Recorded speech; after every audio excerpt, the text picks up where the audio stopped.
Hi guys, and welcome back to the YouTube channel Cooks by Carrie. If you're new here, I'm Carrie, and for today's Foodie Friday video, I'm sharing how to make this delicious and award-winning peach raspberry pie from Epicurious.com.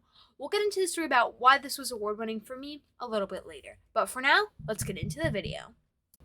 Alrighty, for this recipe, you are going to need flour, salt, sugar, divided between a tablespoon and 3 tablespoons, melted butter, cinnamon, apple cider vinegar for the dough, and then for the filling, you're going to need 1.5 pounds of peaches, 2 pints of raspberries, sugar, cornstarch, vanilla extract, and salt. You are also going to need a 9-inch pie pan. To start off, I'm going to whisk the flour, salt, and the tablespoon measurement of sugar together. And then I'm going to go ahead and drizzle in the butter. So, why is this award winning to me? Well, let me tell you.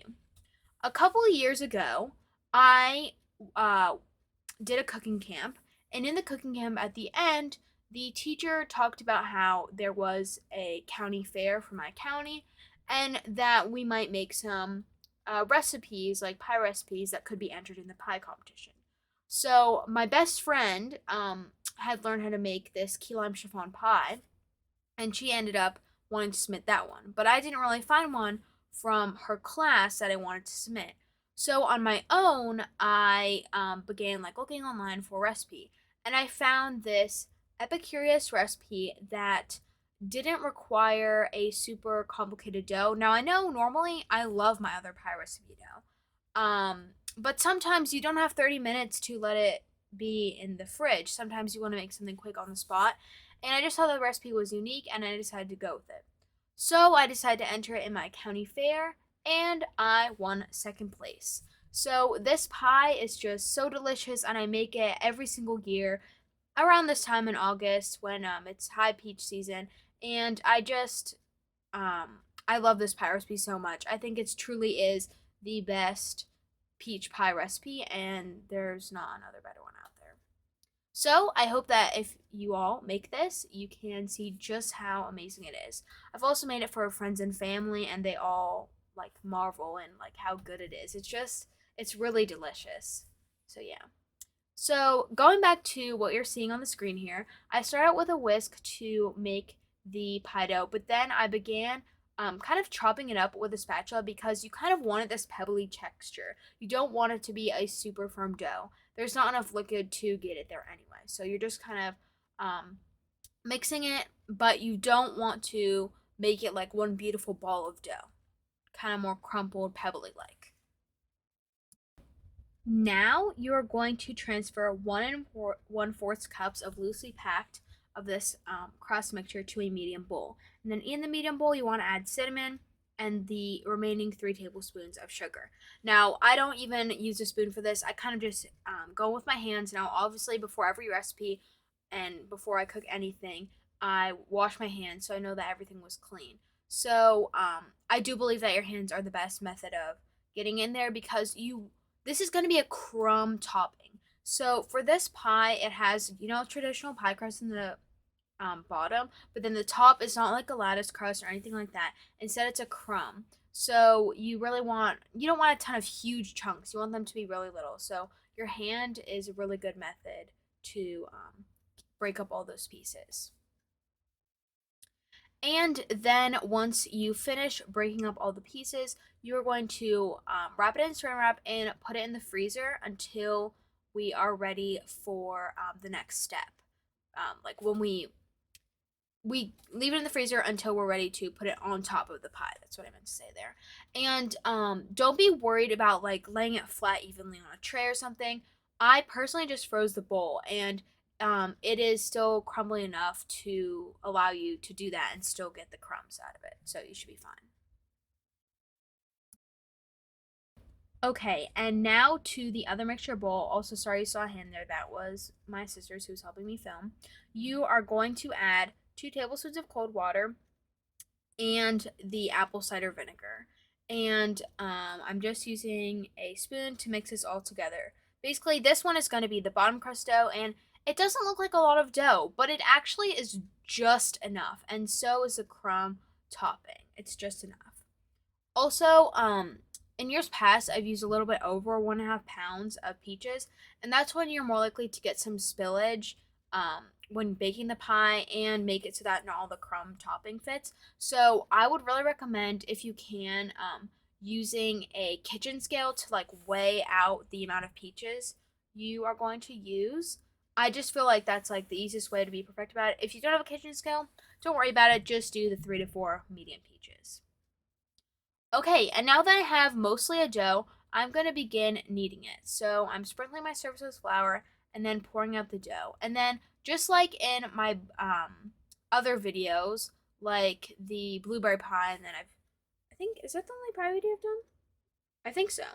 Other than the pie crust, you're just going to roll it out into dough. So I use my same rolling pin as before, and then I just go ahead and put it in the pie dish. It takes a little trial and error. So you just want to make sure that when you're doing all of it, it's okay to make mistakes. It's okay for it not to be perfect. You just want to get it perfect enough. And also, something to note is that like people aren't really staring or looking at the bottom crust. So it doesn't have to look extremely good. It just, I mean, it's going to taste good either way. So okay, so funny story. Not so funny. My camera died and I had to switch cameras. So you didn't see me crumbing the edges or perfecting it or even putting it into the pie mold. You just kind of saw me try and get a piece big enough to wrap it all around and make it all work. But since I will link it below, since in the blueberry pie video I kind of showed how to do this, I thought that it would be okay. Also, I did switch to a different camera, so it's going to look a little bit different. Let me know in the comments down below. Do you prefer this new camera or the old one? I think I'm going to still stick to the other camera that I normally use, but the battery had died, so I had to switch to this one. Just wanted to give you all the heads up.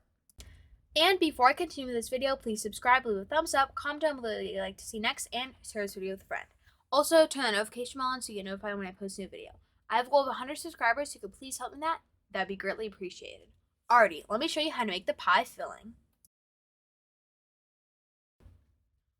Alrighty, so now for the pie filling. Basically, we want to throw all the ingredients into a big bowl. And at this point, I realized that I never showed you guys the raspberries I was using, so I will go ahead and get them in a second out of my fridge. So you're going to pour in your peaches, your raspberries, your sugar, cornstarch, vanilla extract, and salt. And maybe wondering if you've never made a pie before, or just if you're curious, why would I add cornstarch to it? Well, cornstarch is a thickener here, so that's going to give it kind of that, I almost want to call it a jelly, but it's not really a jelly. It's just kind of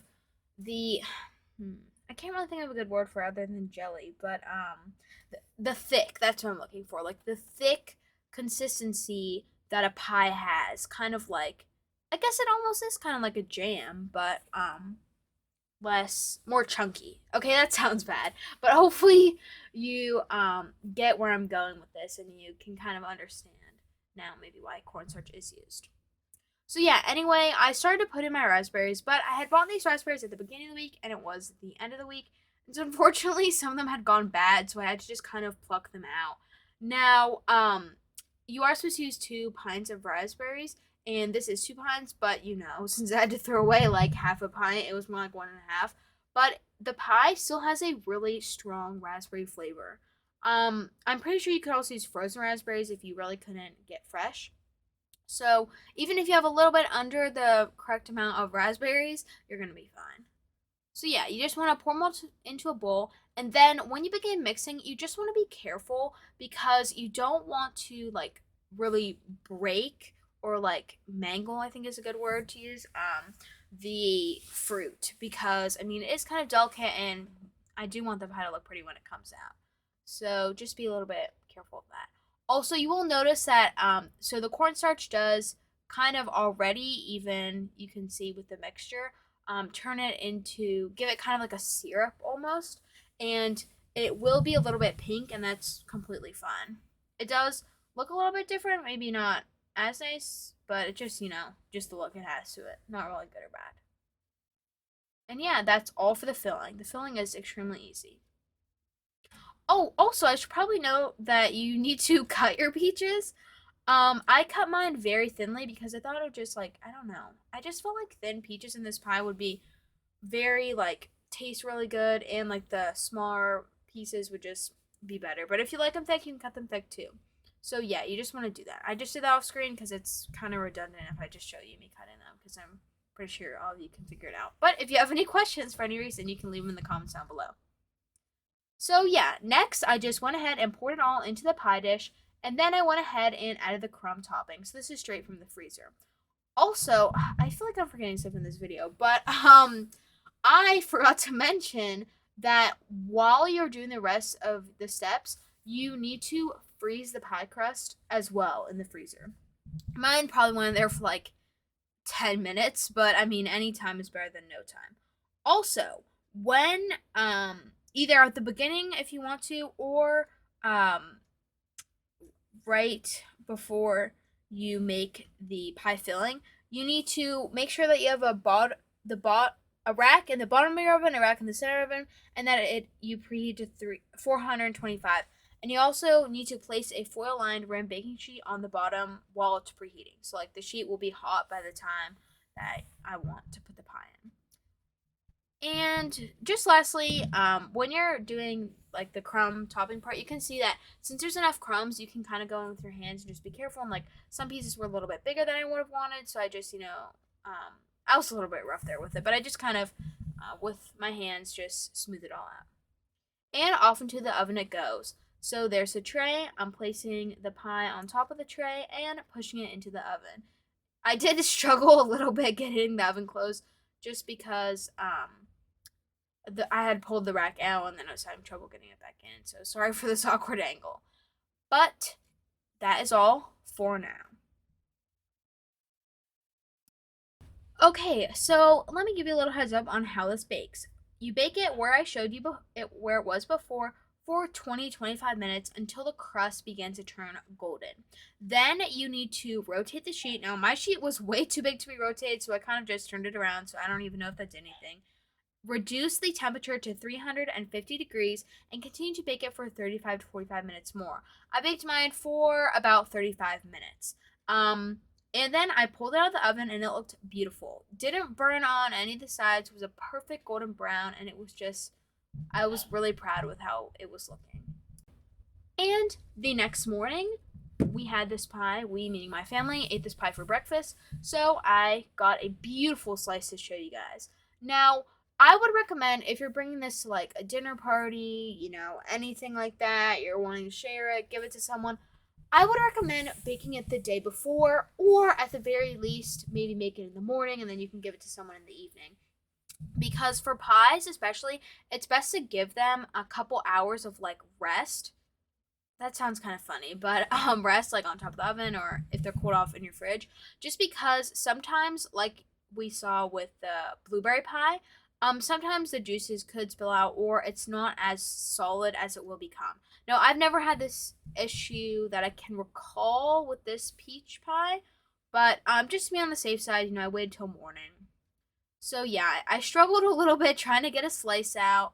The top was a little bit cracking, but I was so happy to see that once I had pulled the pie, it was just looking so beautiful inside, and like you could see all the fruit, and there was so much of it, and it just looked so beautiful. And like, the orange and the pink, they just look so beautiful together. And it's a little bit hard to see in this clip here, but you kind of saw in the first clip how good it looked, and it tasted fantastic. A 10 out of 10.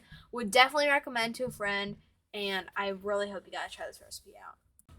Alrighty guys, that's it for today's video. Thank you so much for watching. If you haven't already, please follow me on Instagram at Cooks by Carrie. I post lots of fun photos of the food I cook and other fun updates and behind the scenes things and stuff like that. Also, make sure to subscribe, like, comment down below, turn that notification bell on, and all those other fun YouTube things.